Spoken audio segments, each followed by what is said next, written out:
Europe 1, il est 9h03. L'interview découverte, Caroline Roux, vous recevez ce matin Nathalie Forestier, profession responsable du bonheur, on l'embauche. Bonjour Nathalie Forestier. Bonjour. C'est vrai, vous êtes Chief Happiness Officer, c'est un métier qui nous vient des États-Unis, chez Allo Resto. Allo Resto qui est rentré cette année dans les entreprises où il fait bon vivre. Depuis quand le bonheur, c'est un sujet dans l'entreprise ? Depuis de nombreuses années, en tout cas chez nous. Et ça a pris son sens notamment lorsqu'on a déménagé en août 2014 avec des locaux qui sont faits pour que les salariés se sentent bien dans l'entreprise. D'ailleurs, c'était un travail collaboratif avec les salariés. Ils ont participé à l'aménagement des locaux.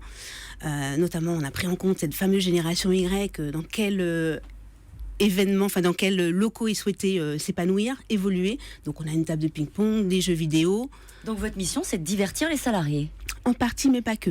Ça, c'est important. On met également l'accent sur les pratiques managériales, c'est-à-dire qu'un salarié heureux, c'est également un salarié qui peut se détendre, mais également qui soit heureux dans sa mission. C'est-à-dire qu'on lui laisse la parole, on lui fait confiance, qu'il prenne des responsabilités.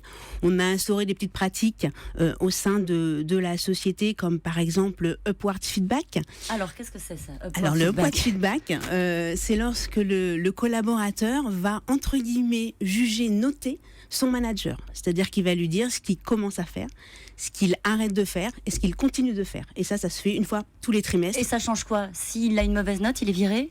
Pas du tout. Non, au contraire, il faut que ce soit constructif, dans un sens comme dans l'autre.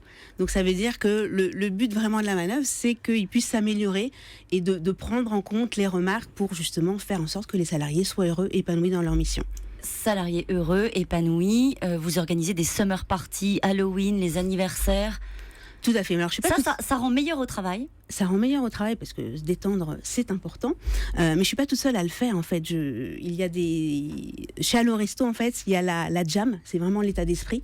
Et on est une équipe de jam ambassadeurs. C'est-à-dire que ce sont des salariés qui vont organiser une fois par mois des événements pour les autres salariés. Donc, la semaine dernière, on a eu par exemple le Chouchou Day.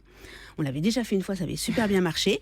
C'est quoi le Chouchou Day ? C'est en fait, on va faire venir un masseur, une ostéo, une manicure. Et toute la journée, on va chouchouter les salariés. C'est 26 bis rue François.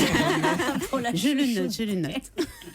Est-ce que le but, c'est de faire oublier qu'il y a des patrons, qu'il y a des objectifs, qu'il y a des contraintes ? Alors, le but, c'est pas de faire oublier, parce que on est dans une société, c'est important, il faut que l'on puisse respecter nos objectifs et les atteindre surtout. Nous, en fait, on a un adage, c'est être sérieux sans se prendre au sérieux. C'est-à-dire qu'on va beaucoup travailler, mais parallèlement, on va avoir des moments de détente. Est-ce que c'est toujours bien reçu par les salariés ? Est-ce qu'à un moment, il n'y a pas de risque de tout mélanger ? Les anniversaires dans l'entreprise, les sorties avec l'entreprise, les séminaires avec ses collègues de travail. Comment on fait pour garder étanche la vie pro et la vie perso ? Alors, on assiste aux événements que si on a le temps et que si on le souhaite. Alors, bien sûr, chez nous, ça marche assez bien parce qu'on a beaucoup de salariés qui souhaitent justement participer à ces événements. Les séminaires, par exemple, ou la World Party, on va 2 jours à Londres tous ensemble.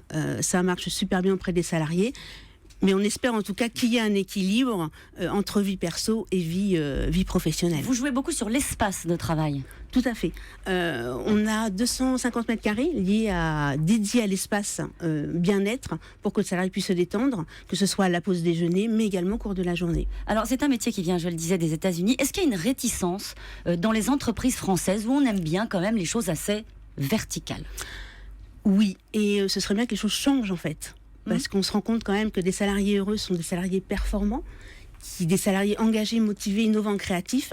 Et je trouve que c'est vraiment dommage que les employeurs, en tout cas, peu importe le domaine d'activité de la société, ne prennent pas ça en compte et justement n'accordent pas plus d'importance au bien-être des salariés. Parce que vraiment, moi je crois beaucoup au bonheur et à la performance. Nathalie Forestier, est-ce que c'est pas au fond ce que vous faites dans cette entreprise-là, réservé aux entreprises de services ? Est-ce qu'on peut imaginer la même méthode, je sais pas moi, dans l'industrie ? Ah mais j'en suis convaincue. D'ailleurs, il y a des sociétés qui l'ont très bien fait. On parle d'entreprises libérées. Ce sont des entreprises qui ont supprimé, pour schématiser, mais elles l'ont fait, supprimer tout rapport hiérarchique. Et ce sont vraiment les salariés salariés qui ont le pouvoir parce qu'ils ont l'esprit créatif et ceux qui en fait qui sont le cœur de la société. Et il y a des sociétés comme Harley Davidson, comme Favi, des sociétés vraiment des industries qui ont réussi en tout cas à créer ce bonheur au travail et faire en sorte que les salariés soient engagés. Nathalie Forestier, comment vous êtes évaluée, vous? Vous faites pas de chiffres, vous n'avez pas d'objectifs. C'est comment est-ce qu'on évalue la responsable du bonheur d'une entreprise? Mais j'ai des objectifs. Mon premier objectif, c'est d'être heureuse au travail. Donc, à partir du moment où je le suis, j'espère en tout cas que mes collaborateurs, les collaborateurs d'Allo Resto, le sont également. Merci beaucoup. Merci. Et puis on fera suivre le CV que vous nous avez... Ah non, pardon, excusez-moi. Merci d'être venu ce matin sur Europe 1. Demain matin, Caroline. À demain.